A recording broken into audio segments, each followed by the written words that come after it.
जब आप पहली बार सी प्लस प्लस सीखते हैं तो मेमोरी मैनेजमेंट काफ़ी आसान और सीधा लगता है। आप स्टैक पर मेमोरी एलोकेट करते हैं या मैलॉक या न्यू का यूज करके इसे हीप पर एलोकेट करते हैं, जैसा कि हमने चैप्टर 4.2 में पहले देखा था। आपको एक पॉइंटर मिलता है, आप इसे फिजिकल रैम का एक कॉन्टिग्यूअस ब्लॉक मानकर चलते हैं और अपनी ज़रूरत के हिसाब से बाइट्स को रीड या राइट करते हैं।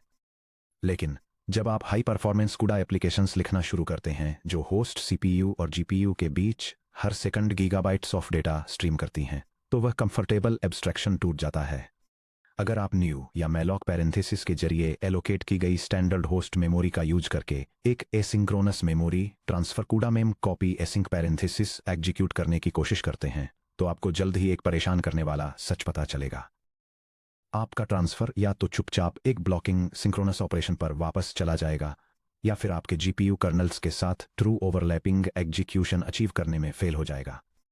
ऐसा क्यों होता है, यह समझने के लिए हमें C++ रनटाइम के अंदर दूर देखना होगा और ये एक्सप्लोर करना होगा कि Linux operating system kernel virtual memory को कैसे मैनेज करता है, फिजिकल हार्डवेयर PCI बस के लिए कैसे कम्युनिकेट करता है, और पिन्ड मेमोरी, जिसे पेज लॉक्ड मेमोरी भी कहा जाता है, एसिंक्रोनस GPU ऑपरेशंस के लिए एक एब्सोल्यूट प्रीरेक्विजिट क्यों है।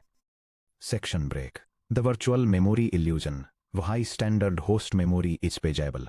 GPU होस्ट मेमोरी को लेकर इतने फेस्टिडियस क्यों होते हैं, यह समझने के लिए हमें एक Linux kernel memory subsystem developer का पर्सपेक्टिव अपनाना होगा। जब आपका C++ कोड इस तरह की एक लाइन एग्जीक्यूट करता है, यह C++ कोड हीप पर फ्लोटिंग पॉइंट नंबर्स का एक लार्ज एरे डायनेमिकली एलोकेट करता है जो डेटा स्टोरेज के लिए 4 मेगाबाइट्स मेमोरी रिजर्व करता है। तो ऑपरेटिंग सिस्टम आपको तुरंत साफ सुथरे ऑर्डर में लगी हुई 4 मेगाबाइट्स की फिजिकल सिलिकॉन रैम चिप्स नहीं सौंप देता है। इसके बजाय लिनक्स कर्नेल आपके प्रोसेस को उसके वर्चुअल एड्रेस स्पेस में एक एंट्री देता है। यह डायग्राम ऑपरेटिंग सिस्टम्स में वर्चुअल मेमोरी मैपिंग के कॉन्सेप्ट को समझाता है और दिखाता है कि कैसे पेज टेबल एंट्रीज का यूज करके वर्चुअल एड्रेस स्पेस के वर्चुअल पेजेस को रैम के फिजिकल फ्रेम्स में ट्रांसलेट किया जाता है। जैसा कि हमने चैप्टर 15.4 में डिटेल में बताया था, modern operating systems virtual memory और CPU के MMU पर काफ़ी हैविली रिलाय करते हैं। CPU एड्रेस स्पेस को यूनिफॉर्म ब्लॉक्स में ब्रेक करता है जिन्हें पेजेस कहा जाता है, जो स्टैंडर्ड x86-64 और ARM64 आर्किटेक्चर्स पर टिपिकली 4K IB साइज के होते हैं। Kernel multi level page tables maintain करता है जो पेज ग्लोबल डायरेक्टरी PGD से नीचे individual page table entries PT तक ट्रेवर्स करती हैं, ताकि एक प्रोसेस के वर्चुअल एड्रेसेस VA को physical hardware page frame numbers PFNs से मैप किया जा सके। मैलॉक या न्यू के जरिए एलोकेट होने वाली स्टैंडर्ड होस्ट मेमोरी को OS कर्नल द्वारा पेजेबल मेमोरी के रूप में क्लासिफाई किया जाता है। पेजेबल का मतलब है कि लिनक्स कर्नल के पास किसी भी मोमेंट पर आपकी पीठ पीछे उन फिजिकल पेजेस को ऑल्टर या रिलोकेट करने का एब्सोल्यूट फ्रीडम होता है। डिमांड पेजिंग या लेजी एलोकेशन, जब न्यू एक पॉइंटर रिटर्न करता है तो physical memory frame mapping exist भी नहीं करती है।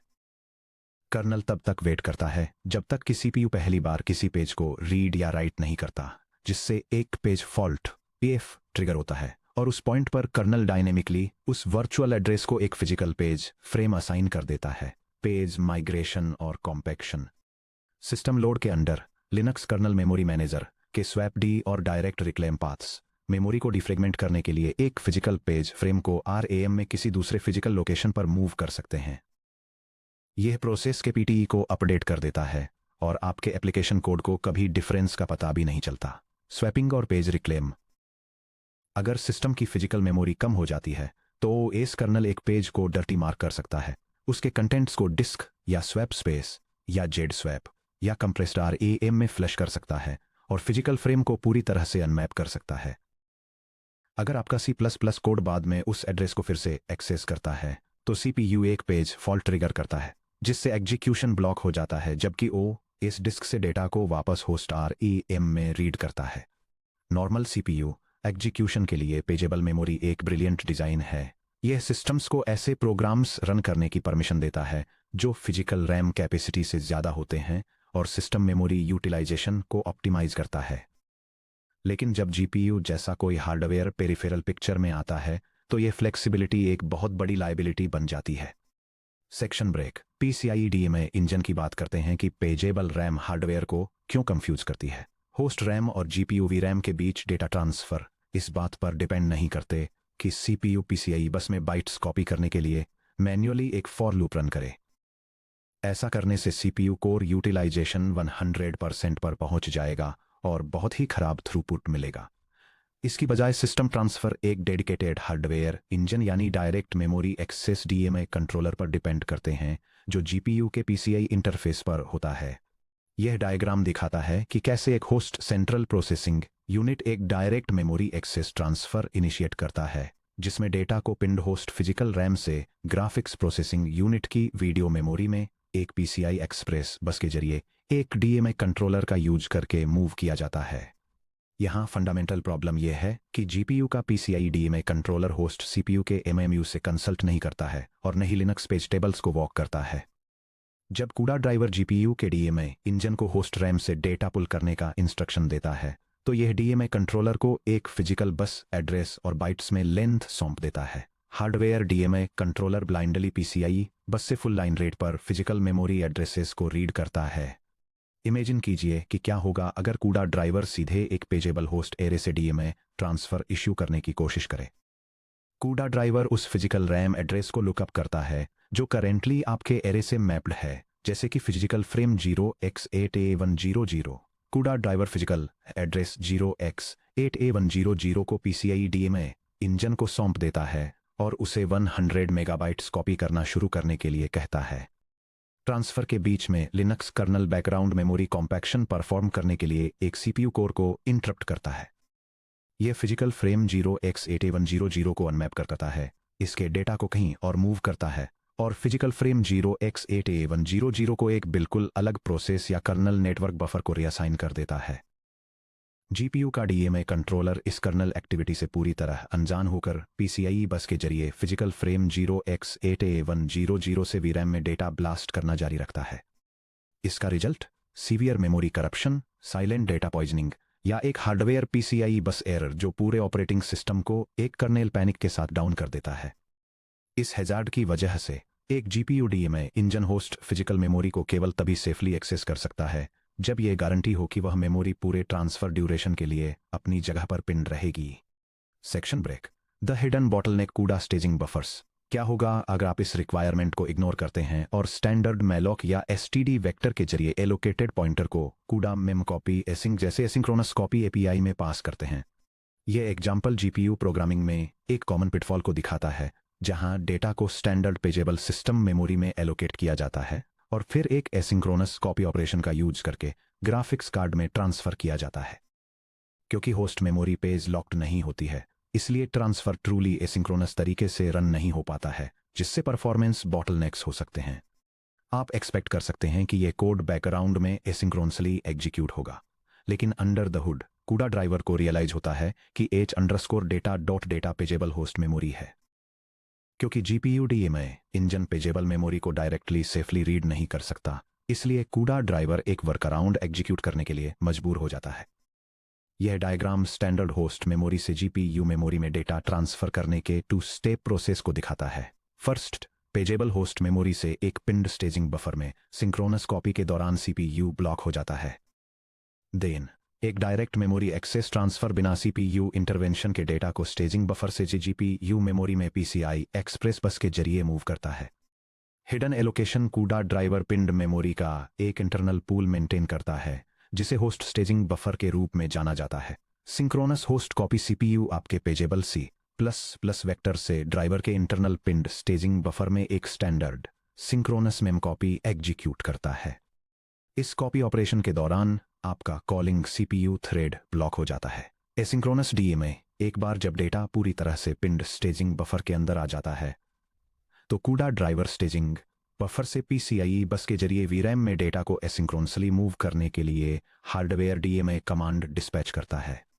ये हिडन स्टेजिंग प्रोसेस उस एग्जीक्यूशन पाइपलाइन को बर्बाद कर देता है जिसे हमने सब टॉपिक 25.3 में बनाया था। भले ही आपने कूडा मेम कॉपी एसिंक को इन्वोक किया हो, लेकिन जब host to host memory copy होती है तो ये फंक्शन कॉल स्टेप 1 पर होस्ट थ्रेड को ब्लॉक कर देता है। आपका एप्लीकेशन ट्रू कॉन्करेंसी खो देता है रिडंडेंट बाइट कॉपीइंग पर एक्स्ट्रा सीपीयू साइकिल्स बर्न करता है और सीवियर लेटेंसी बॉटलनेक्स का सामना करता है। Section break.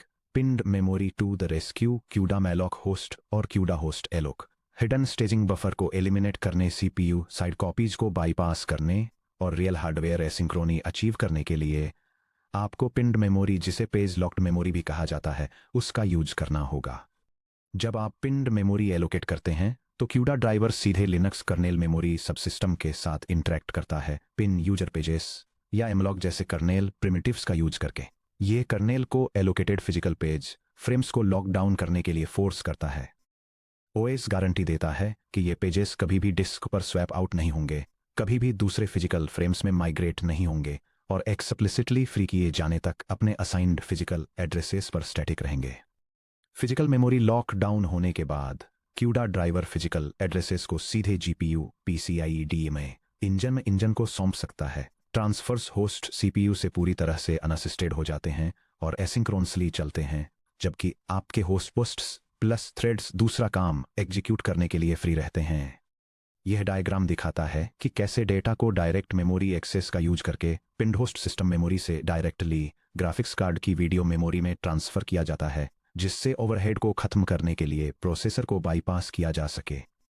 एलोकेशन और डीएलोकेशन एपीआई। क्यूडा पिंड मेमोरी को एलोकेट और फ्री करने के लिए एक्सप्लिसिट सी स्टाइल रनटाइम एपीआई प्रोवाइड करता है। ये C++ प्रोग्राम डेमोन्स्ट्रेट करता है कि एनवीडिया CUDA रनटाइम लाइब्रेरी का यूज करके पेज लॉक्ड होस्ट मेमोरी को कैसे एलोकेट और रिलीज किया जाता है, जो होस्ट और ग्राफिक्स कार्ड के बीच फास्टर असिंक्रोनस डेटा ट्रांसफर्स को इनेबल करता है। यह कोड मेमोरी को सिक्वेंशियल नंबर्स के साथ इनिशियलाइज करता है और फिर उसे सेफली डीएलोकेट करता है। Crucial rule, CUDA malloc host या क्यूडा होस्ट एलोक के साथ एलोकेट की गई पिंड होस्ट मेमोरी को क्यूडा फ्री होस्ट का यूज करके ही फ्री किया जाना चाहिए। इस मेमोरी को स्टैंडर्ड C++ डिलीट एरे या स्टैंडर्ड C फ्री का यूज करके फ्री करने की कोशिश करने से अनडिफाइंड बिहेवियर, मेमोरी लीक्स या एप्लीकेशन क्रैश हो सकते हैं। Advanced allocation flags. CUDA host alloc पिंड इंड एलोकेशंस पर फाइन ग्रेन्ड कंट्रोल के लिए क्यूडा प्रोवाइड करता है क्यूडा होस्ट एलोक। यह एपीआई एक एडिशनल फ्लैग्स पैरामीटर लेता है जो मॉडिफाई करता है कि मेमोरी कैसे बिहेव करती है। यह C++ कोड स्निपेट दिखाता है कि क्यूडा लाइब्रेरी का यूज करके राइट कंबाइंड पोर्टेबल पिंड होस्ट मेमोरी को कैसे एलोकेट किया जाता है। यह होस्ट सीपीयू और जीपीयू के बीच डेटा ट्रांसफर स्पीड्स को ऑप्टिमाइज करने के लिए एलोकेशन फ्लैग्स को कॉन्फ़िगर करता है और फिर किसी भी रनटाइम एरर्स को चेक करते हुए एलोकेशन परफॉर्म करता है।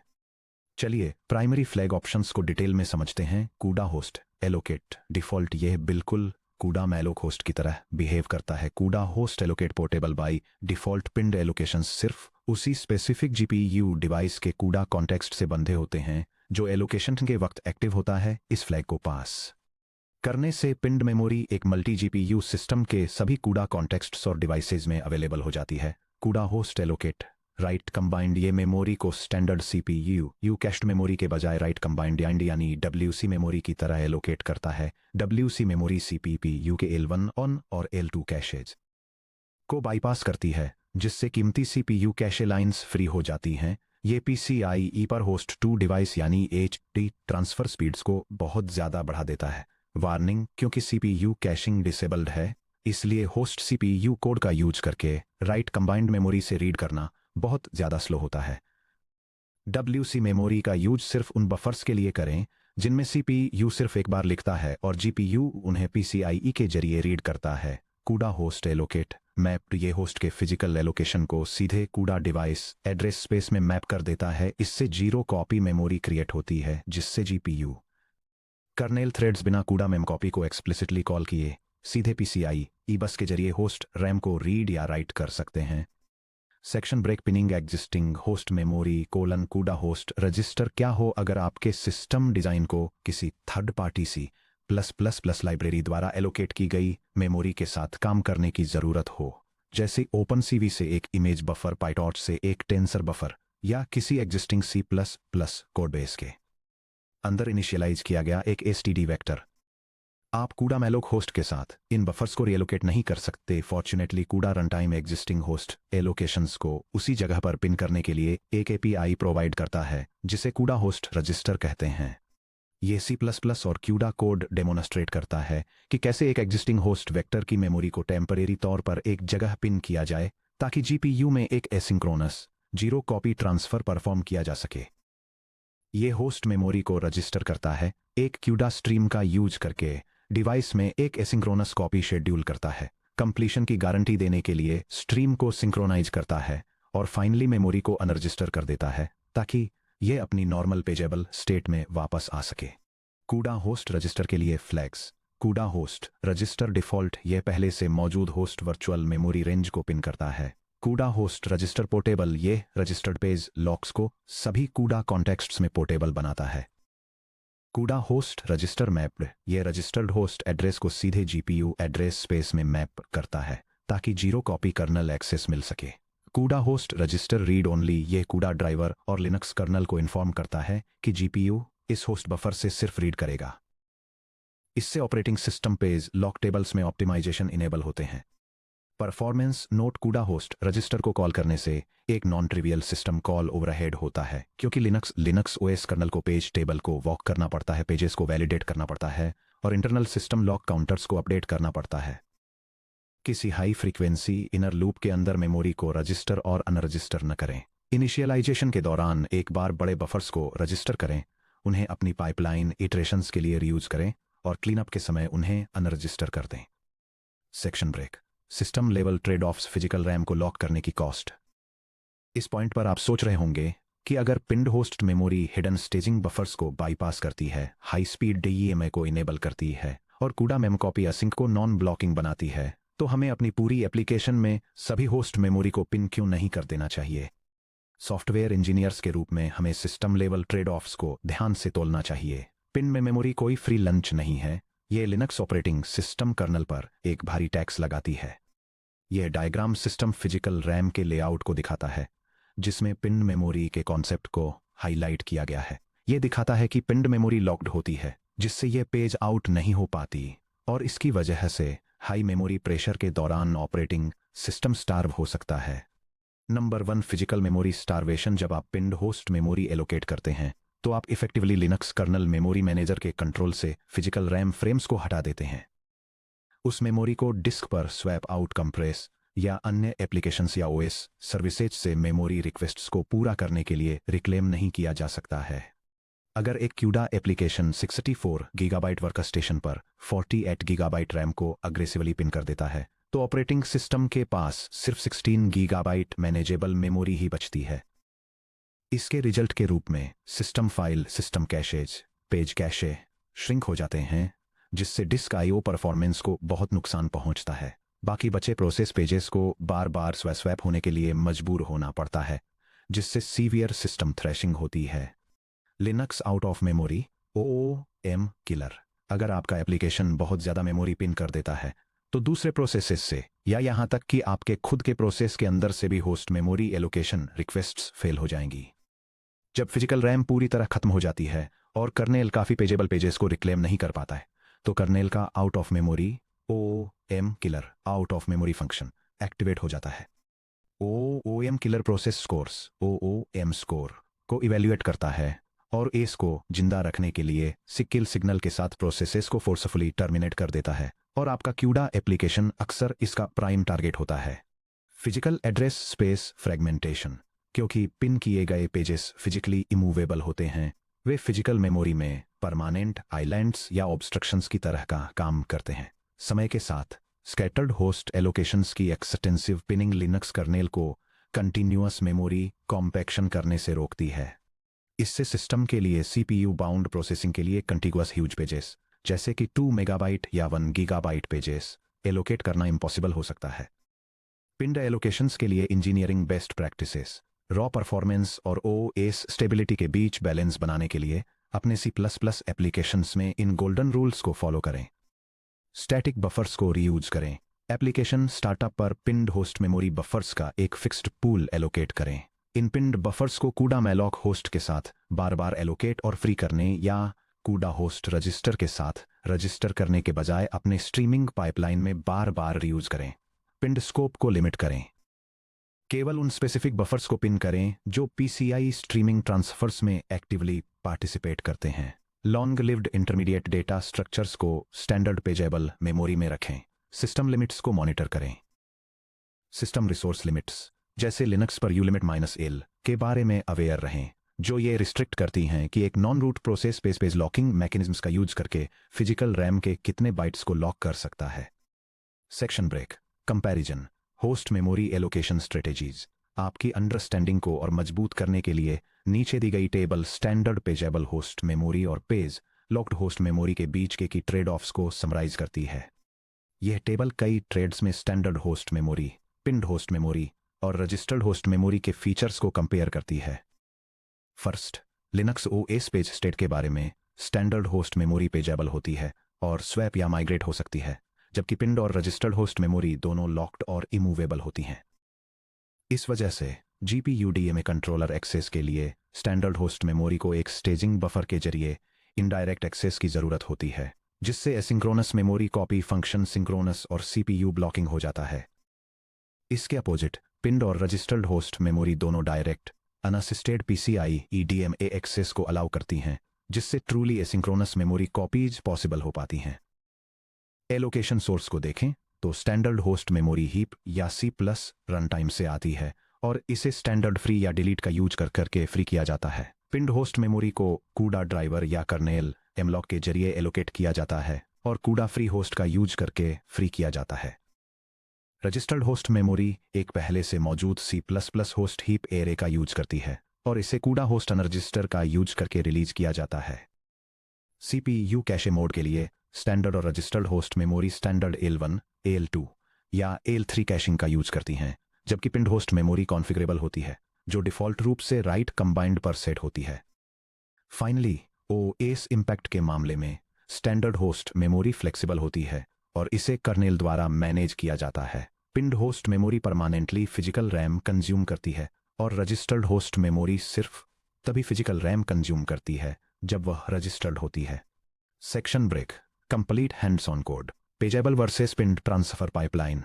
आइए एक एग्जीक्यूटेबल C++ प्रोग्राम बनाकर जो कुछ हमने सीखा है उसे सिंथेसाइज करें। हम 2 host 2 device memory transfer functions create करेंगे, 1 स्टैंडर्ड पेजेबल मेमोरी का यूज करके और 1 पिन्ड मेमोरी का यूज करके। ऑब्जर्व करें कि कैसे pinned implementation host thread blocking को एलिमिनेट करने के लिए कूडा मेम कॉपी एसिंक के साथ सिमलेसली पेयर होता है, जिससे CPU ओवरलैपिंग वर्क परफॉर्म कर पाता है जबकि डेटा PCIe बस के पार मूव करता है। यह C++ program parallel computing API का यूज करके ग्राफिक्स प्रोसेसिंग यूनिट में डेटा ट्रांसफर करते समय पेजेबल और पिन्ड होस्ट मेमोरी के बीच के परफॉर्मेंस डिफरेंस को डेमॉन्स्ट्रेट करता है। प्रोग्राम डिवाइस पर मेमोरी एलोकेट करता है और 2 सिनेरियोस को मेजर करने के लिए एक कस्टम एग्जीक्यूशन स्ट्रीम क्रिएट करता है। फर्स्ट सिनेरियो में यह स्टैंडर्ड पेजेबल होस्ट मेमोरी से डेटा ट्रांसफर करता है, जो सेंट्रल प्रोसेसिंग यूनिट को ब्लॉक कर देता है क्योंकि सिस्टम को डेटा को एक इंटरनल स्टेजिंग बफर में कॉपी करना पड़ता है। सेकंड सिनेरियो में यह पेज लॉक्ड या पिन्ड होस्ट मेमोरी का यूज करता है, जिससे डायरेक्ट मेमोरी एक्सेस मिलता है जो कंट्रोल को इमीडिएटली प्रोसेसर को वापस कर देता है। इससे प्रोसेसर बैकग्राउंड में डेटा ट्रांसफर होने के दौरान भी कंकरेंट वर्क कर पाता है, जो यह डेमॉन्स्ट्रेट करता है कि पिन्ड मेमोरी कैसे एप्लीकेशन थ्रूपुट को इंप्रूव करती है।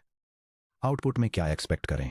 जब आप हार्डवेयर पर इस बेंचमार्क को रन करते हैं तो होस्ट कॉल डिस्पैच टाइम पर क्लोज अटेंशन दें। Pageable memory dispatch. Host dispatch time में कई मिलीसेकंड्स लगते हैं। यह प्रूव करता है कि CPU host thread CUDA ma'am copy async के अंदर ब्लॉक्ड था, जो कंट्रोल आपके कोड में वापस आने से पहले क्यूडा के इंटरनल स्टेजिंग बफर में सिंक्रोनस CPU मेमोरी कॉपी के फिनिश होने का वेट कर रहा था। Pinned memory dispatch. Host dispatch time गिरकर सिर्फ माइक्रोसेकंड्स रह जाता है, जो कि इफेक्टिवली ड्राइवर क्यू में DMA रिक्वेस्ट कमांड को एनक्यू करने का ओवरहेड है। CPU थ्रेड तुरंत एग्जीक्यूशन रिज्यूम कर देता है, जिससे जब hardware DMA controller independently PCIe के जरिए डेटा मूव करता है, तब वो concurrently do CPU work run करता है। Section break. Bridging streams to hardware events. Pinned host memory का यूटिलाइज करके हमने हाई परफॉर्मेंस क्यूडा पाइपलाइंस बनाने के लिए फंडामेंटल हार्डवेयर प्रीरेक्विजिट को सेटिस्फाई कर लिया है, जैसा कि सब टॉपिक 25.3 में डिस्कस किया गया है। अब हम हार्डवेयर को स्टार्व किए बिना या होस्ट CPU एग्जीक्यूशन को ब्लॉक किए बिना non blocking host to device transfers dispatch कर सकते हैं, डिवाइस कंप्यूट कर्नल से इश्यू कर सकते हैं और स्ट्रीम्स पर असिंक्रोनसली रिजल्ट्स वापस ला सकते हैं। हालांकि इससे एक नया प्रोफाइलिंग चैलेंज खड़ा होता है। ऊपर हमारे सिंपल C++ डेमोन्स्ट्रेशन में हमने standard host side timers STD Chrono high resolution clock का यूज करके रन टाइम मेजर किया था, लेकिन असिंक्रोनस GPU ऑपरेशंस को मेजर करते इस होस्ट टाइमर्स इनहेरेंटली फ्लॉड होते हैं, क्योंकि क्यूडा मेम कॉपी असिंक और कर्नल लॉन्चेस तुरंत होस्ट CPU पर रिटर्न हो जाते हैं। इसलिए होस्ट टाइम मेजर करने से हमें सिर्फ यह पता चलता है कि कोई ऑपरेशन कब एनक्यू किया गया था, न कि ये कि हार्डवेयर ने GPU पर फिजिकल वर्क एक्चुअली कब स्टार्ट या कंप्लीट किया। क्यूडा स्ट्रीम सिंक्रोनाइज के लिए हैवी आर्टिफिशियल कॉल्स को फोर्स किए बिना GPU टाइमलाइन पर एग्जीक्यूशन माइक्रो इंटरवल्स को एक्यूरेटली मेजर करने के लिए हमें सीधे GPU हार्डवेयर को क्वेरी करना होगा।